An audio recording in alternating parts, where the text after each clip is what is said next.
아멘. 오늘 우리는 한 가지 질문으로 말씀을 나누려고 합니다. 지금 우리는 어디로 향하고 있을까요? 이 질문은 단순히 개인의 질문을 넘어 우리 모두의 삶과 관련된 질문이라고 생각합니다. 최근 몇 년 동안 세상을 들끓게 한 코로나19를 비롯해 많은 인명피해를 낳은 전쟁과 크고 작은 사건들은 우리의 깊은 한숨을 자아내게 합니다. 사람들은 묻습니다. 자연재해나 전쟁은 왜 일어나지? 하나님이 계시다면 이런 비극이 왜 일어납니까? 라고 질문을 합니다. 사람들은 또 의문을 품습니다. 역사는 도대체 어디로 흐르고 있는 것인가? 이 모든 것은 우연이고 무의미한 것인가? 라는 질문을 하곤 합니다.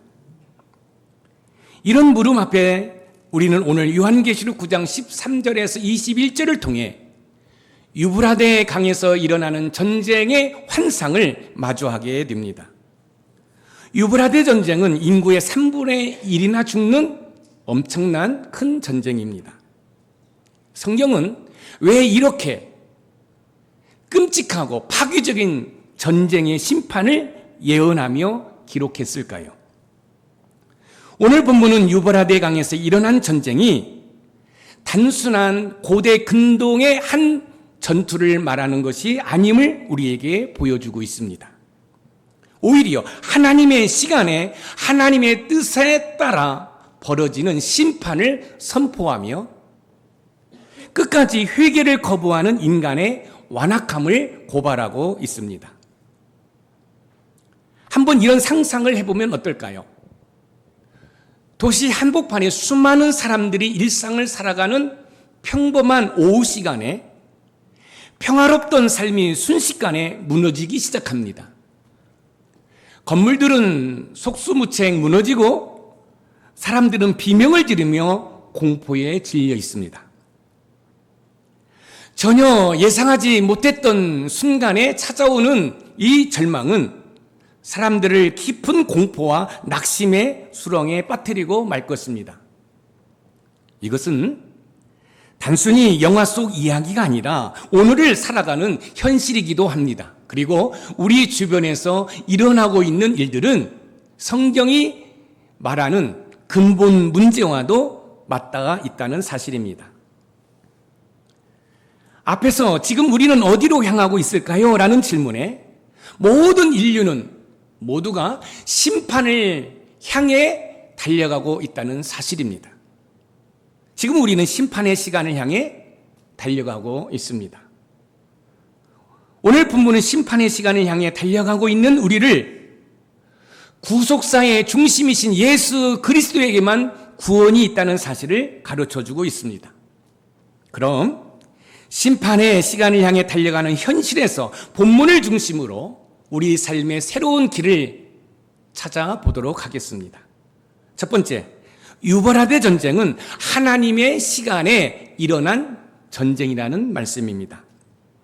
오늘 본문은 여섯째 나팔 재앙에 대한 내용입니다.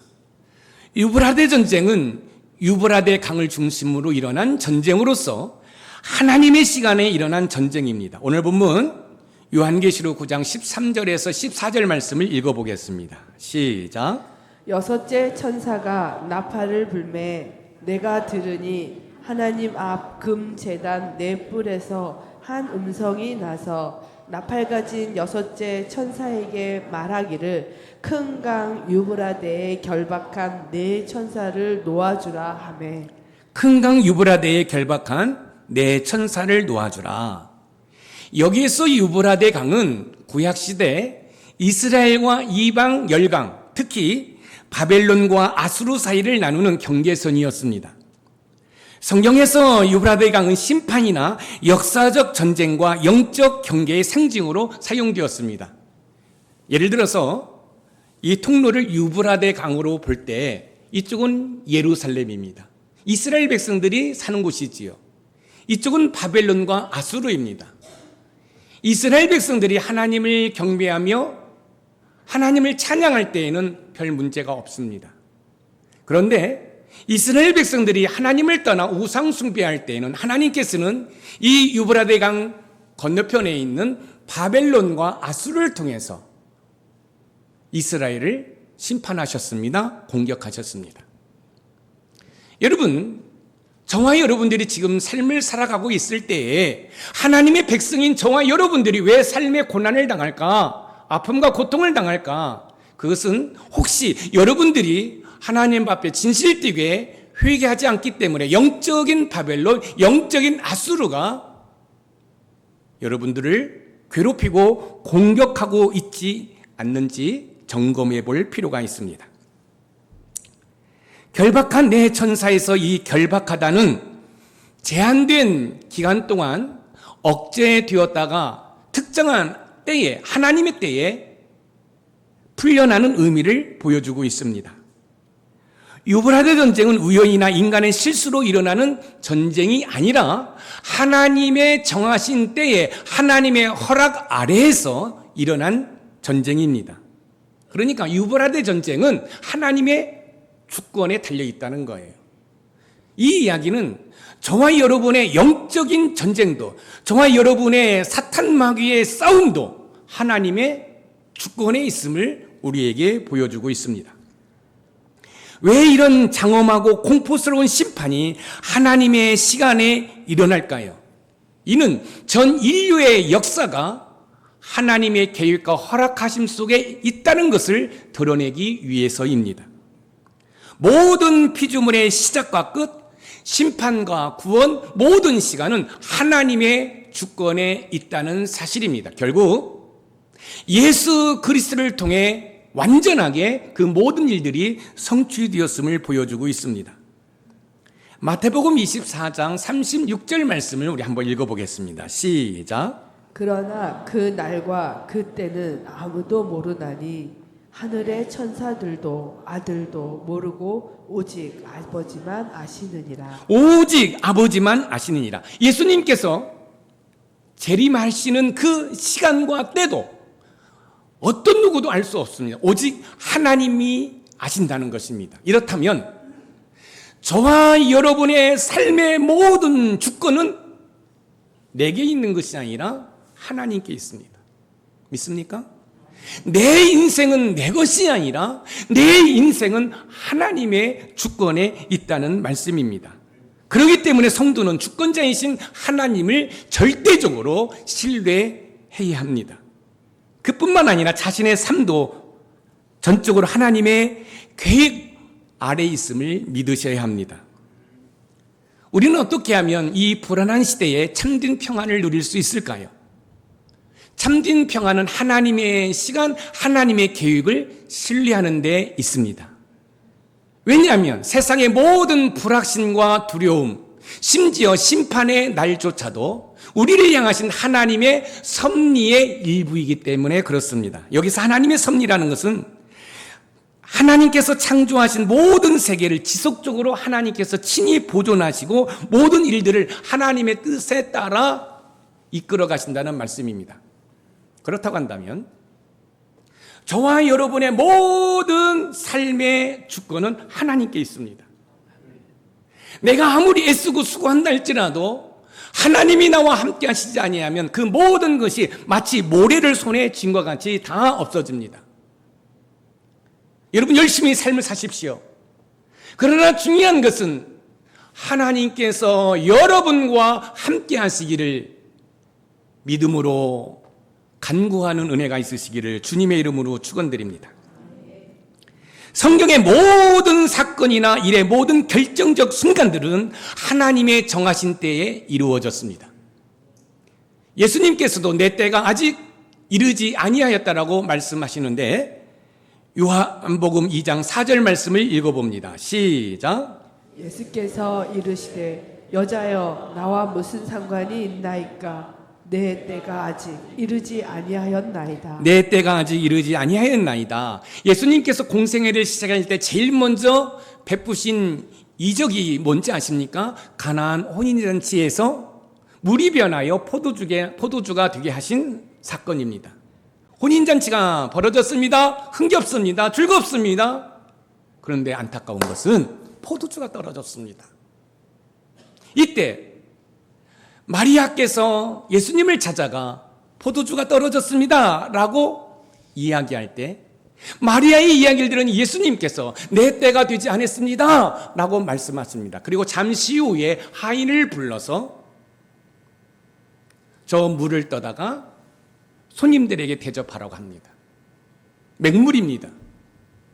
그런데 여러분 그 물을 떠서 여러분 그 손님들에게 갖다 드리는 순간 물이 변하여 포도주가 되었습니다.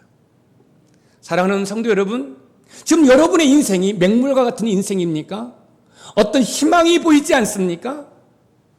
여러분 감사보다는 원망과 불평이 나옵니까? 그렇다면 여러분 그 불평을 잠시 내려놓고 아직 포도주가 되어야 하는 때가 되지 않았음을 아시고 믿음으로 인내하는 은혜가 있으시기를 주님의 이름으로 축원드립니다. 왜냐하면 우리의 삶의 모든 것은 하나님의 정하신 때에 이루어지기 때문에 그렇습니다. 우리 삶에 일어나는 일은 우연히 일어나는 것이 아니라 하나님의 작정과 섭리, 그러니까 하나님의 계획하심에 이루어지고 있음을 믿으시기 바랍니다. 그러므로 우리 삶 가운데 일어나는 일을 통해 하나님의 말씀인지 아닌지를 분별할 수 있어야 됩니다. 왜냐하면 하나님께서는 여러 가지 채널을 통해서 말씀해 주시기 때문에 그렇습니다. 여러분, 제가 어렸을 때에 TV 채널은 불과 몇 개가 되지 않았습니다. 서너 개였습니다. 근데 여러분, 요즘 TV 채널을 한번 틀어보십시오. 수십 개입니다. 100개가 넘습니다. 그런데 놀라운 사실은 그 100개가 넘는 채널에 그 방영되는 프로그램은 다 다르다는 사실입니다. 무슨 말씀입니까? 하나님께서 여러분에게 말씀하실 때 여러분의 지정의에 따라서 하나님은 이렇게도 말씀하시고 저렇게도 말씀하신다는 거예요. 그런데 문제는 저와 여러분들이 영적으로 들을 수 없어서 하나님께서 우리에게 말씀하시는 것을 듣지 못하고 나의 이성과 논리와 경험으로 살기 때문에 삶의 재미를 느끼지 못하는 거예요. 사랑하는 성도 여러분, 저와 여러분들은 전적으로 부패했고 전적으로 타락했기 때문에 우리에게서는 선한 것이 나올 수 없습니다. 그래서 하나님께서는 우리를 도우라고 파라클레토스 보혜사 성령 하나님을 우리 심령 가운데 보내주셨습니다. 여러분 많이 탐구하십시오. 많이 경험하십시오. 그러나 하나님 앞에서는 그 모든 것을 내려놓고 보혜사 성령 하나님께 여쭤보시면 그 보혜사 성령 하나님께서 기억나게 하고 생각나게 하고 승리케 하시는 줄 믿으시기 바랍니다. 그래서 제가 늘 여러분들 앞에서 주창하는 내용이 있습니다. 하나님의 때에 하나님의 방법으로 하나님의 사람을 통하여 하나님께서 친히 일하시는 줄 믿으시기 바랍니다. 인생의 주도권은 내게 있는 것이 아니라 하나님께 있다는 사실입니다. 그러므로 하나님을 신뢰하고 하나님의 때를 기다리는 믿음이 있어야 합니다. 우리의 삶의 모든 것들이 하나님의 정하신 때에 이루어진다는 사실을 믿고 하나님의 뜻을 따라 하나님의 뜻을 듣고 청중하고 그래서 영적인 감각을 키워야 됩니다. 아무리 하나님께서 말씀하신다고 해도 우리의 영적인 감각이 둔하다면 들을 수가 없습니다. 그러면 영적인 감각은 어떻게 하면 키울 수 있을까요? 어떻게 해야 우리의 영적인 감각이 예민해져서 하나님께서 이 모양 저 모양으로 말씀하실 때 이것은 하나님의 말씀이구나 하고 우리가 순종할 수 있을까요? 어떻게 하면 영적인 감각을 키울 수 있을까요? 그래서 어떻게 하면 하나님의 말씀에 순종할 수 있을까요? 먼저 여러분 말씀을 읽으시기 바랍니다. 그리고 기도하시기 바랍니다. 그리고 우리 심령 가운데 거하시는 성령 하나님께 도움을 요청하시기 바랍니다. 그리고 너무너무 중요한 게 있습니다. 회개하시기 바랍니다. 회개할 때 말씀하신 하나님의 말씀에 순종하시기 바랍니다. 말씀, 기도, 성령 충만, 회개, 순종이 나의 영적인 감각을 예민하게 해서 이 모양 저 모양으로 말씀하시는 하나님의 음성에 귀를 기울이고 하나님의 음성을 듣고 내가 믿음으로 순종으로 반응할 수 있습니다. 사랑하는 성도 여러분, 힘들고 어려운 시대를 살아갈 때 진정한 평안을 누리기를 원하신다고 한다면 하나님의 주권을 신뢰하는 삶을 선택해 보시기 바랍니다. 세상은 시시각각으로 변하고 있습니다. 그러나 하나님의 계획과 시간은 절대 변하지 않습니다. 우리 주님께서 주인된 나를 구원하셨듯이 우리의 삶의 여정 가운데서도 우리 주님은 저와 여러분의 손을 꼭 붙들고 함께 동행해 주는 줄 믿으시기 바랍니다. 김상무가 앉으십시오. 올라올라.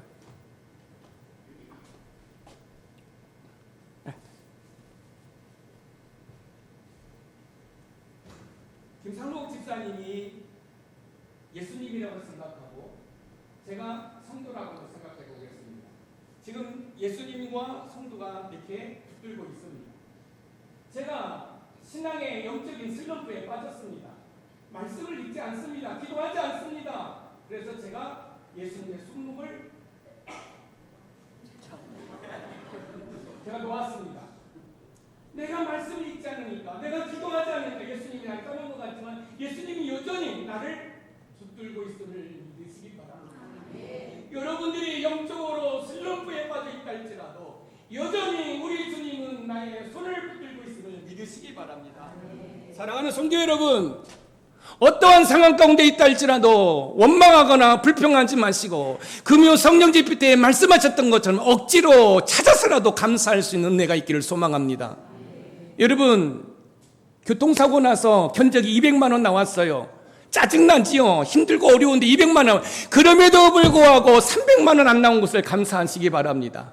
내 오른쪽 어깨가 아파요. 그런데 왼쪽 어깨가 안 아픈 걸 감사하시기 바랍니다. 어떻게 해서라도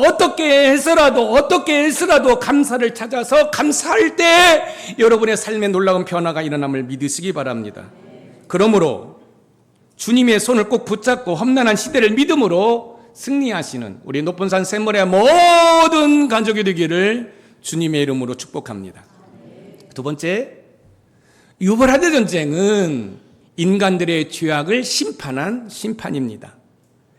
유브라데 전쟁은 하나님의 정한 시간에 죄악을 심판한 심판입니다. 그 사실을 오늘 본문 요한계시록 9장 15절과 18절에서 확인할 수 있는데 우리 같이 읽어봅니다. 시작.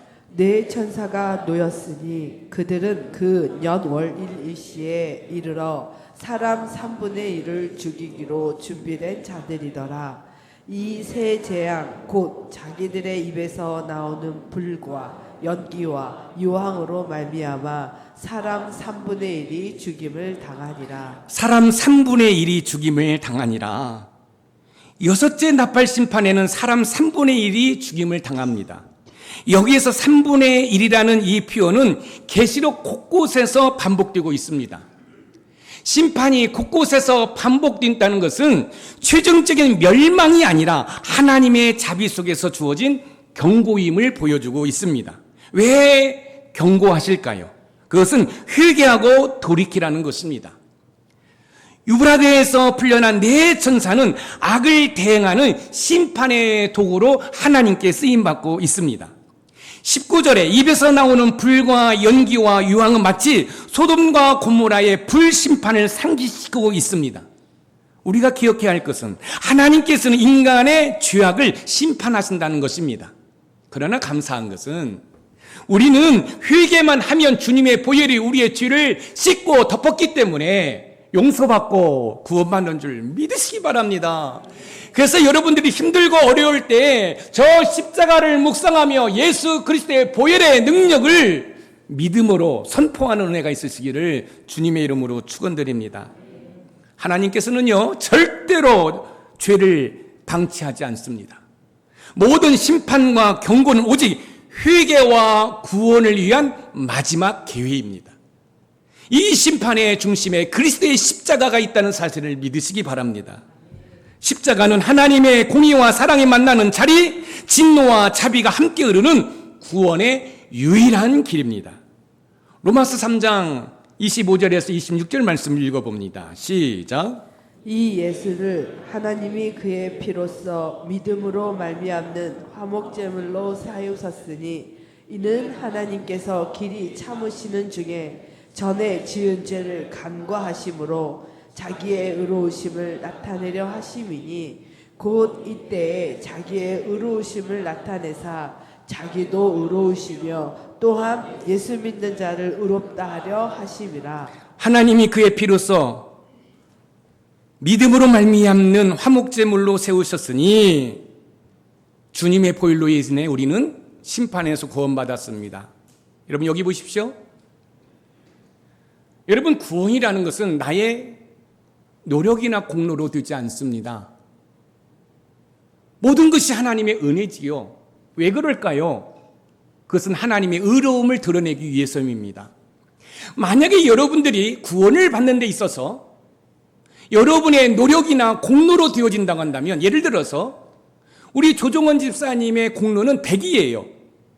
그런데 만약에 여러분의 공로가 그 100에 못 미친다고 한다면 여러분 다 멸망받아야 돼요. 그렇지 않습니까? 그렇잖아요. 그런데 여러분 우리의 구원은 나의 노력이나 공로가 아니라는 거예요. 여러분 분명히 내가 죄인이에요.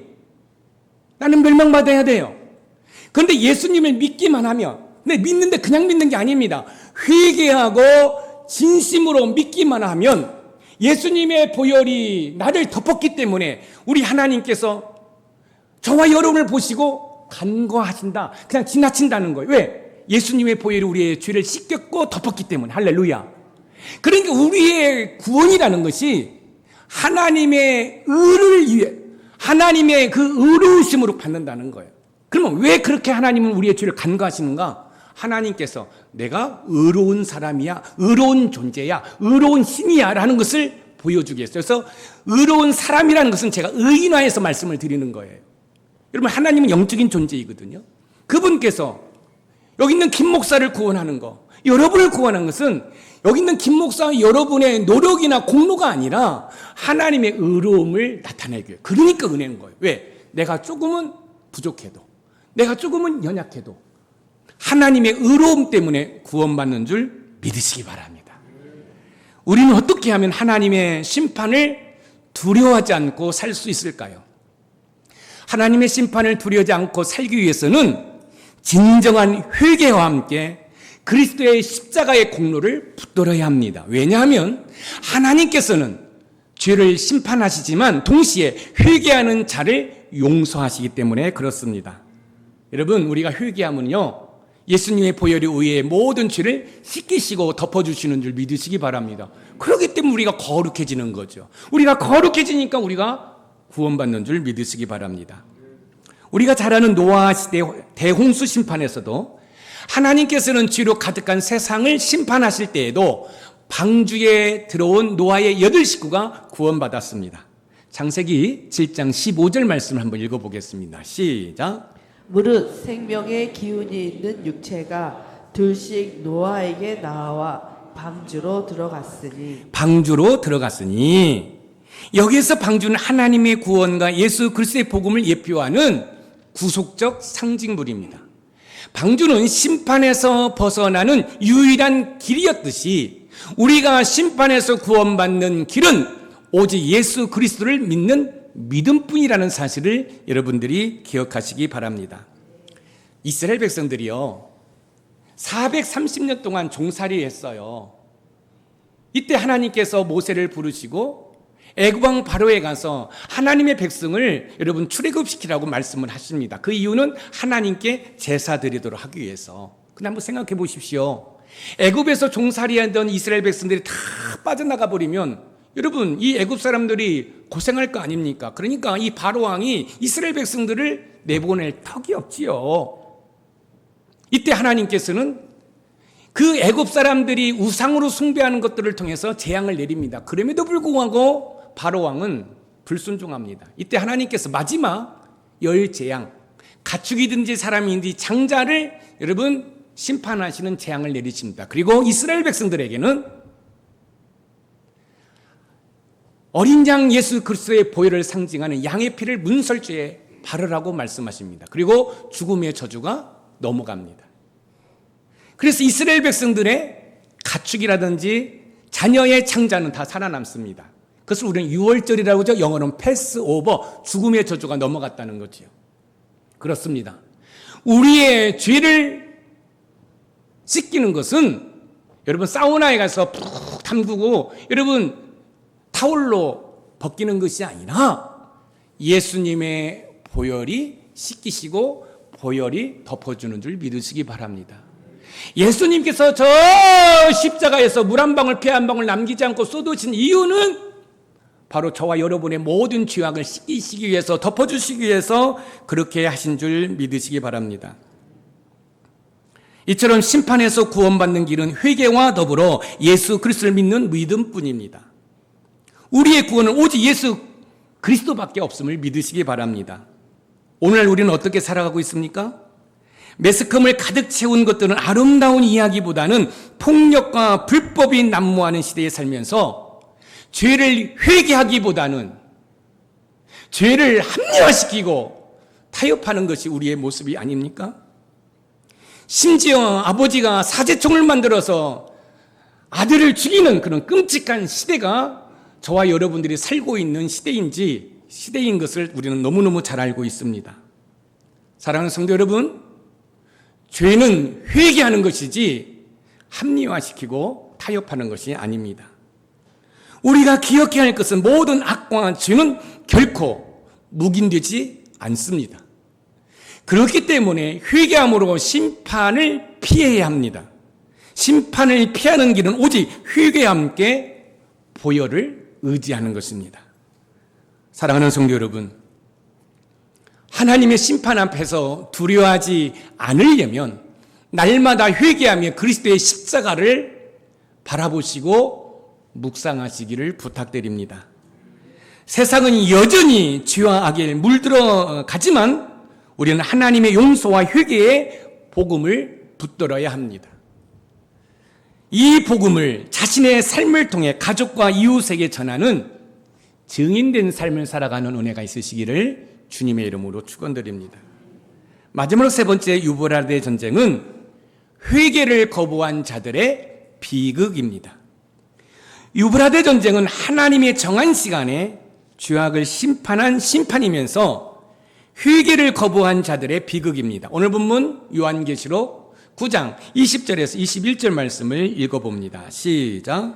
이 재앙에 죽지 않고 남은 사람들은 손으로 행한 일을 회개하지 아니하고 오히려 여러 귀신과 또는 보거나 듣거나 다니거나 하지 못하는 금, 은, 동과 목석의 우상에게 절하고 또 그 살인과 복술과 음행과 도둑질을 회개하지 아니하더라. 남은 자들은 손으로 행한 일을 회개하지 아니하고 본 심판에서 중요한 것은 남은 자입니다.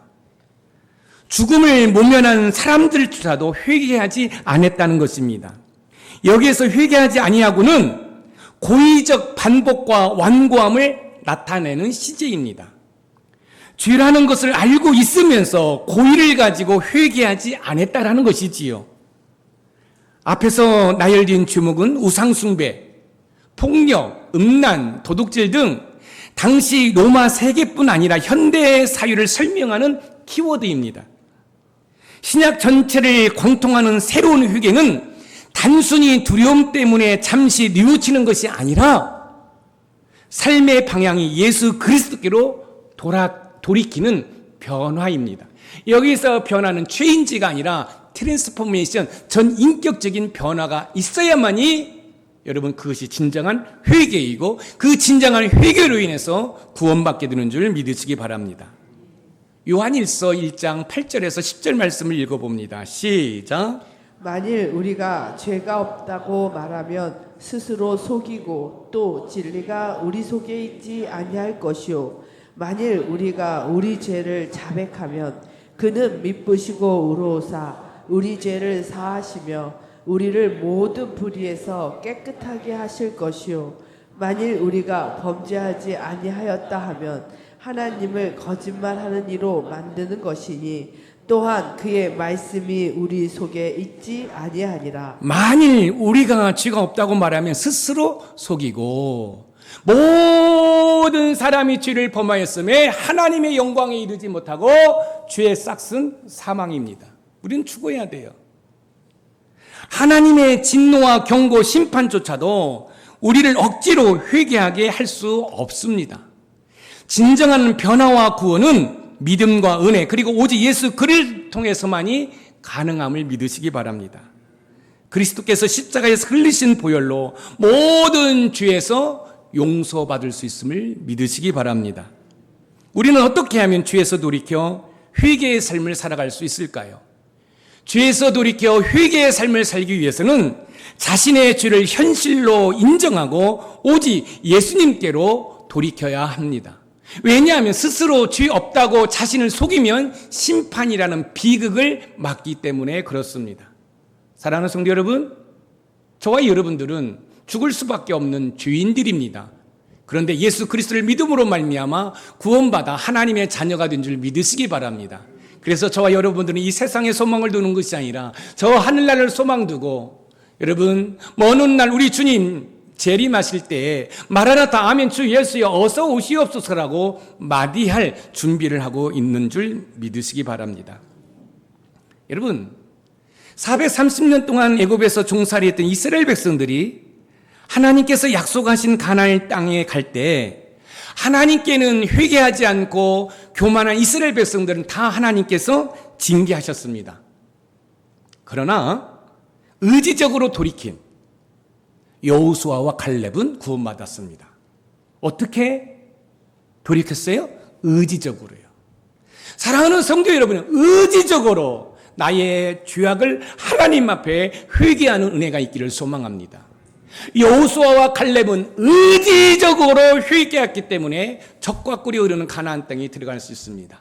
저와 여러분을 또 의지적으로 회개할 때 저 천국에 들어갈 수 있음을 믿으시기 바랍니다. 하나님께서는 성령님을 통해서 우리의 잘못된 삶에서 돌이킬 수 있는 기회를 주십니다. 그때 회개하고 돌이키면 심판을 피할 수 있습니다. 우리 삶 가운데 회복이 안 되거나 더디게 될 때 영적 진단이 필요합니다. 혹시 회개가 없는 것이 원인인지 살펴보시기를 주님의 이름으로 부탁드립니다. 그래서 우리 주님께서는 공생애를 시작할 때 회개하라 천국이 가까워졌다라고 말씀하시고 시작하셨습니다. 마태복음 4장 17절 말씀을 읽어보겠습니다. 시작. 이때부터 예수께서 비로소 전파하여 이르시되 회개하라 천국이 가까이 왔느니라 하시더라. 회개하라 천국이 가까웠느니라 하시더라. 우리의 삶의 회복의 시작은 회개로부터 시작됩니다. 꼭 기억하십시오. 우리 삶의 회복, 우리 삶의 회복, 우리 가정의 회복, 우리 부부의 회복, 우리 사업의 회복, 나의 직장의 회복, 우리 자녀들의 회복은 회개로부터 시작된다는 사실을 여러분들이 아셔야 됩니다. 회개하지 아니하고는 절대로 회복할 수 없습니다. 오늘 우리 세상은 어떤가요? 죽음과 고난, 각종 재난, 개인적 실패 앞에 영구적 변화는 드물고 일시적 감정만 오갑니다. 조금 헤거리고 말씀을 놓아버립니다. 그리고 좀 어려우면 새벽 예배 한번 나오고 말씀 있는 척합니다. 이건 뭐죠? 영구적 변화가 아니에요. 그냥 일시적으로 그 위기만 모면하려고 하는 얄팍한 생각을 가지고 있는 거예요. 그러니까 하나님을 믿는다고 하면서도 좋은 것을 경험하지 못하는 거예요. 따라서 한번 해보겠습니다. 예수님을 제대로 믿으면 나의 삶에 놀라운 변화가 일어난다. 교회에 앉아있지만 진짜 회개 없이 살아가는 크리스천들이 얼마나 많은지 모릅니다. 하나님께서 여섯째 나팔 재앙을 경고하시는 것은 심판의 목적이 아니라 깨닫고 돌이키라는 메시지인 줄 믿으시기 바랍니다. 그런데 문제는 분명한 경고가 있음에도 불구하고 사람들은 돌이키지 않는다는 것입니다.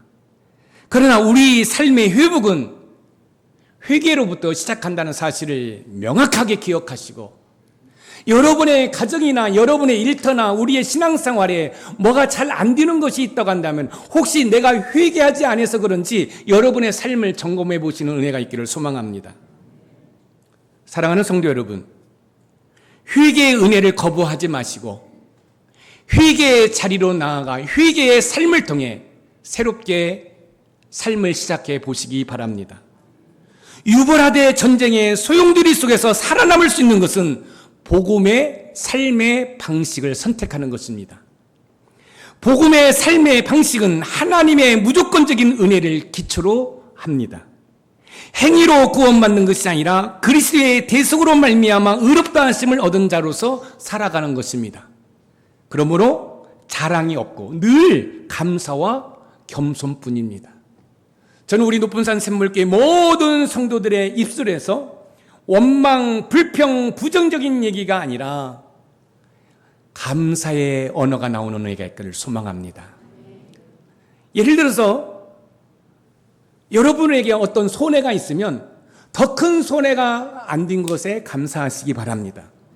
그러면은요, 항상 기뻐하라, 쉬지 말고 기도하라, 범사에 감사하라. 이 범사라는 것은 좋을 때만 감사하는 것이 아니라 때로는 힘들고 어려운 가운데서도 감사하라는 거예요.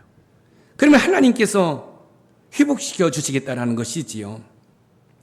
하나님은 공의의 시간표는 심판의 경고 마지막까지 주시는 회개의 기회를 통해서 우리가 오직 예수 그리스도께로 돌아오기를 원하십니다. 그러나 우리는 그럴 수 없습니다. 그 이유는 죄 때문에 그렇습니다. 죄는 우리를 순종이 아니라 불순종으로 살게 하기 때문입니다. 따라서 하나님의 우편 보좌에서 우리를 위해 중보기도 하시는 주님과 우리를 돕기 위해서 우리 심령 가운데 거하시는 성령 하나님을 의지한다면 회개를 통한 회복과 승리를 경험할 수 있음을 믿으시기 바랍니다. 여러분 꼭 기억하시기 바랍니다. 아담이 선악과를 따먹는 순간 저와 여러분들은 전적으로 부패했고 전적으로 타락했습니다. 그래서 인간에게서는 전혀 소망이 없습니다. 여러분 좀 기분 나빠도 괜찮아요. 옆에 있는 분에게 당신에게는 전혀 소망이 없습니다. 시작. 하세요. 다시 시작. 여기까지 하면 기분 나쁘잖아. 아니 그렇게 하면서도 웃으세요? 기분 나쁜데? 따라서 하세요. 그러나 당신이 성령 하나님을 의지한다면 소망이 있습니다. 믿습니까? 여러분 우리의 생각을 보십시오. 우리 마음에서 흘러나오는 것들이 뭐가 있습니까? 미움, 시기, 질투, 음란, 도덕질 그런 거잖아요. 우리는 소망이 없어요. 그런데 여러분들을 돕기 위해서 예수 그리스도를 나의 구주로 영접하는 순간 성령 세례에 임하고 그로 인해서 우리의 심령 가운데 자정하고 계시는 파라클레토스 보혜사 성령 하나님을 의지한다면 그분이 우리를 고아와 같이 내버려 두지 아니하고 기억나게 생각나게 하고 진리 가운데로 인도해 주시는 줄 믿으시기 바랍니다. 그래서 너무너무 좋은 거예요. 왜? 인간 김성고는 덜 떨어졌지만 인간 김성고 10년 가운데 거하시는 성령 하나님은 능력의 하나님이기 때문에 인간 김성고 덜 떨어진 인간 김성고가 보혜사 성령 하나님을 의지하면 목사로 살아갈 수 있다는 거예요. 할렐루야. 다시 한번 기억하시기 바랍니다. 우리 삶의 회복은 회개로부터 시작된다는 사실을 기억하고 영적 싸움에서 승리하는 은혜가 있으시기를 주님의 이름으로 축원드립니다. 오늘 말씀의 키워드에 같이 읽어봅니다. 시작. 유브라데 전쟁은 하나님의 시간에 일어난 전쟁으로 인간들의 죄악과 회개를 거부한 자들을 심판한 비극이다. 여러분, 여섯째 나팔 재앙이 임했어요. 인구의 3분의 1이 죽는 끔찍한 전쟁입니다. 그런데 이 3분의 1이 죽는다라는 이 요한계시록의 내용은 뭐냐면 이게 종말이 아니라는 거예요. 여러분 제가 어렸을 때 저희 안방 이 문턱 위에는 항상 무궁화 나무 2개, 3개로 이렇게 엮은 회초리가 있었습니다. 잘못하면은 회초리를 맞죠. 때리실 때 어떻게 때리는지 아죠? 다음에 또 그러면 또 맞을 거야. 그러면 여러분 때리는 게 목적이에요? 아니면 다음에 잘못을 하지 말라는 게 목적이에요? 맞아요. 하나님의 형상으로 지음받은 인간들을 죽이기 위해서 심판하시는 것이 아니라 회개하고 돌이켜서 다 구원받도록 하기 위해서 여러분 징계하시는 줄 믿으시기 바랍니다. 그래서 여러분 징계가 있기 전에 빨리 회개하는 은혜가 있기를 소망합니다. 제가 또 우리 자녀들 이야기해서 죄송한데 우리 자녀들 어렸을 키울 때요 잘못하면 회초리 맞았거든요. 우리 큰애는요 매만 들면 아빠 내가 생각해 보니까 잘못한 것 같아. 그러면 2대 맞으고 1대 맞아요. 그래서 저 방송실에 앉는 저희 막내는 이 막내들은 고집이 셉니다. 제가 막내거든요. 왜? 그 큰 형이나 언니 뭐로부터 살아남아야 되니까 이 고집이 있을 수밖에 없는 거예요. 쟤는요 끝까지 안 해요. 그래서 2대 맞을 거 4대 맞고 5대 맞는 거예요. 그래서 안 맞아서 저는 크고 저는 맞아서 작은 것 같아요. 웃자고 하는 얘기예요.